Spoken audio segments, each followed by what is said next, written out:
back. It's 21 minutes to 11 o'clock. It is a morning where there's a developing story, and it's all surrounding the issue of COVID-19 relief efforts and corruption allegations involving senior government officials, particularly here as well with the Gauteng Health Department and the MEC Bandile Masuku himself being implicated, and of course the husband of the spokesperson of the presidency, the spokesperson being DIKO, and of the wife as well of the MEC of Health Bandile Masuku, LOYISO. The ANC has pronounced itself. We had to take that live, but since 10 o'clock I have with me the Minister of Public Service Administration, Minister Senzo Mchunu. I have the chairperson of the Standing Committee on Public Accounts in Parliament, Scopa, Mr. Mkhuleko Hlengwa, and I have a researcher from Corruption Watch, Mr. Melusi Ncala, who've been zoning in on corruption for a long time now in our health sector.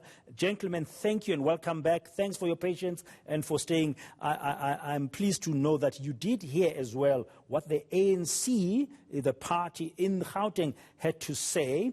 The nub of it is that they've asked the MEC for health, for example, Bandile Masuku, to subject himself to their internal integrity committee in the province, plus to take some leave, a month's leave, while this investigation is going on. Minister, can I start with you? When you hear that, just as a quick reaction, initial reaction, what do you say? Well, I would say from where I sit, I would very much welcome the spirit and letter of what Gauteng leadership of the ruling party has had to say. And I think they've handled the matter with the seriousness that it deserves, at the same time giving people fairness, treating them fairly by not deciding before the process, but at the same time indicating very clearly that in terms of the consciousness of the organization and perception, taking on board the perceptions and the feelings of the people out there, it was necessary to take particular actions. And I would say that if South Africa were a church, it does help really that those who are at leadership level, whether government or party, or church or civil society, they take up the issue of ethics, they take the issue of proper conduct, and those of us who are in public service take seriously the issue of good governance, because government is about good governance. There's no government without good governance. It is the same. Hence, even in the API. Minister Mchunu, if you thought public service is about good governance and government is about good governance, should they have been waiting, particularly the two, DIKO and Bandile Masuku, for the ANC, their own organization, to ask them to step aside? Shouldn't they have just raised their hand to say, listen, while there's this cloud over us, let's just do the right thing and step aside? That's exactly what they've said by saying, well, even if they call it leave of absence, but that is the same as saying a step aside. In other words, you maintain membership, but you are not active in any activity. You are not taking action. You are not going to remain at your post, as it were. Okay. That is, yes. So you welcome it yourself. Yes, Minister. Yes, Minister. But I was just saying that it's a good signal that those who are in leadership, therefore public representatives, elected, and those who are appointed, particularly in public service SOEs, we reach a consensus at this point in time that it is time for action. It is time to actually regain our confidence in terms of fighting corruption, even amongst ourselves. We'll have to wait, Minister, to see how much confidence you're able to get back through this process. But with an oversight hat, and when you're listening to that just from far, I know it's an ANC provincial party matter, but these are public service. How do you react? Just a quick reaction to what you heard. Well, as you correctly say, I'm certainly not au fait with ANC internal processes. But at the same time, what I think is important and that needs to come out of this is a comprehensive criminal investigation or a special audit by the Auditor General as part of the integrated process that the President has outlined insofar as the role of the SIU, amongst others, is concerned, because we must not view this particular transaction in isolation. It's part of a pattern.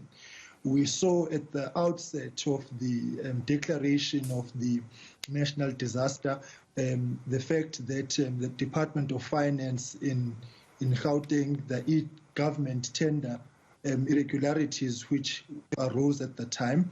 And also we're looking at the province of Natal in the Eastern Cape, that the issuing of tenders has certainly been cause for concern, particularly how they've been spent. So whilst the ANC may have taken a decision in the manner that it has, and probably one which is consistent with their own processes, what I'm fundamentally interested in is that the tenders are actually investigated, because to subject people to an internal disciplinary process may be noble, but it may not yield the consequence management and results which are required to set the tone within the state apparatus that corruption will not be tolerated. Yeah, so it needs to be elevated to a higher level, and that level really is incumbent on the Premier taking decisions, but law enforcement agencies have got, sufficient, evidence to go by, because the fundamental point here is that proximity to power has resulted in people enriching themselves, and this is one classical case, and so it can't be viewed as something which just happened.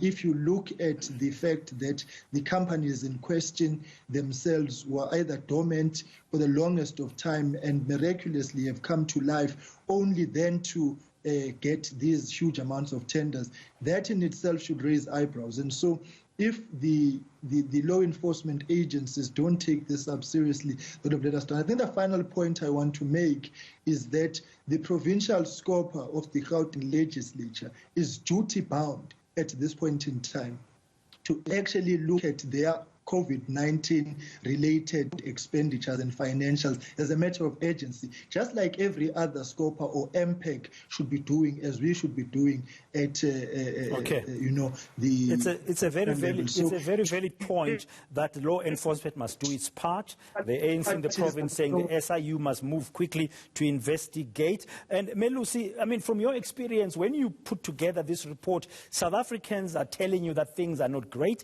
in the healthcare sector. This is a particular case in point here in Gauteng.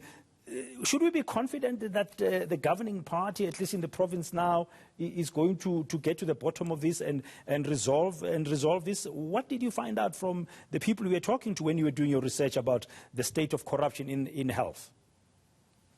Dan, I'm thinking about the 700 plus whistleblowers who've all complained about employment corruption, 39%, procurement corruption, which came in at 22%, and misappropriation of resources, about 16%. And I'm hearing what the ANC is saying with regards to holding people to account.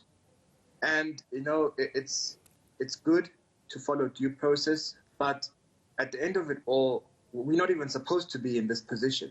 The mere fact that we have people who are close to power, who have been awarded these tenders, that alone should be raising eyebrows. We're not supposed to be asking questions about whether the tenders are actually irregular or not. That alone is an ethical and immoral dilemma that we're not supposed to be in, because that's what people have been complaining about, that friends and family members of people, officials especially, have been the ones benefiting from the state. And in some instances, it's been unilateral decisions that have been made without consultation or without following due process. So, for example, the spokesperson of the presidency is not supposed to have put herself in this position where now we have to ask questions whether it's acceptable or not. we're supposed to have been dealing with the actual crisis, which is the pandemic, COVID-19, and dealing with that. But instead now we're going to subject ourselves to investigative processes. And at the end of it all, people are asking for accountability. What follows that? Where are the prosecutions? Now, the problem of consequence is what was mentioned by Mr. Hlengwa earlier before the ANC's Gauteng provincial briefing that we took live here. And I was going to ask the minister, and as we head towards the end of our discussion this morning, and all of you, just to think about this, how do we really make sure there's consequence? Okay, there's consequence. What should change? I mean, if you think about it, you look at what's going on in our country and you juxtapose that against the rest of the continent. I mean, it's like we're fulfilling that assertion that, yeah, in Africa, if you want to be wealthy, you must be close to the corridors of power. You must know somebody somewhere, and then you'll make your wealth, which is very, very disappointing, especially for the governing party, ANC, if you think about its track record historically in fighting for democracy, for the rights of people. So can I start with you, Minister, and I'll also get your view, Mr. Hlengwa and Ms. Ncala. What should change? How do we ensure that there is consequence for public servants who've got their hands in the cookie jar? Well, the first thing is that the head of state and government and heads of government in provinces and heads of public institutions should first breathe in fresh air. And I noted that in one of these recent addresses by the president, I think it was to COVID Council, or he was addressing the nation. He mentioned anti-corruption or resolve against corruption about between 5 to 7 times. And that alone, coming from the head of state, is empowering. It is inspiring to hear the head of state talking clearly about his stance on this. But what needs to change, we need to tackle this from 2 fronts. One, the soft part, where organs of civil society, government, private sector, all of us must resolve to fight corruption and influence behavior and so on. But there must be a hard part. And the hard part is consequence management, where once there is wrongdoing, there must be action by those responsible. And the organ that will play a critical part among law enforcement is NPA. That must seize the moment, both in terms of capacity, skill, and Minister, we're having a break. So technically, we just lost you there for a short while. So you believe that, among other things, the NPA must play a very important role, grab the bull by the horn, and go ahead with prosecutions. Mr. Hlengwa, earlier you mentioned that there's a question of funding for the NPA that must be properly funded so it can do its job. But just your remarks, what should change in our country for us to eradicate corruption? Or is that just a pipe dream?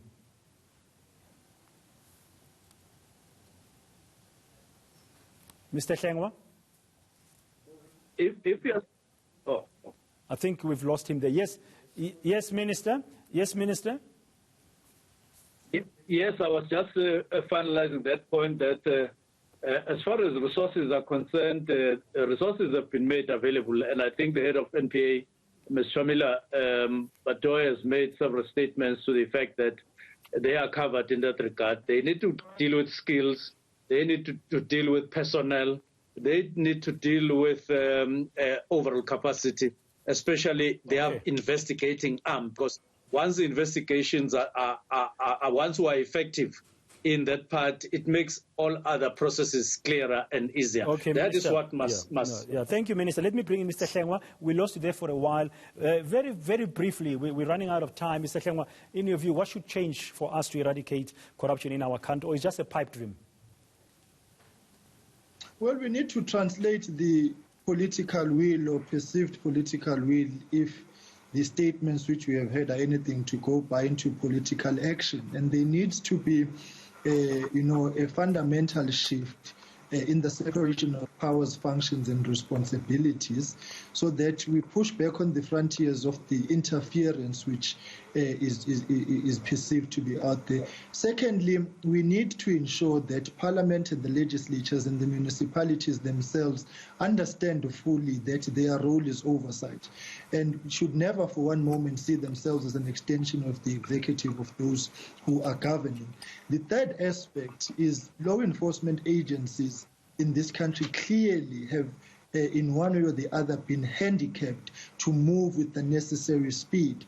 And so whilst we appreciate the fact that there have been changes to the leadership of those institutions, what we need to see now is those changes translating into action. And the pace, unfortunately, does not inspire confidence. We're moving very, very slowly, and at the same time, the corruption persists. Okay. It's the slowness or lack of action which is then encouraging the looters to actually, continue doing so, because they know that consequences are fast lacking. Mr. Hlengwa, thank you very much. We're going to have to leave you there. Sorry, thank you. I think you made your good 3 points there. Unfortunately, we've run out of time. Gentlemen, thank you very much, Minister Mchunu, Mr. Hlengwa, and Mr. Ncala.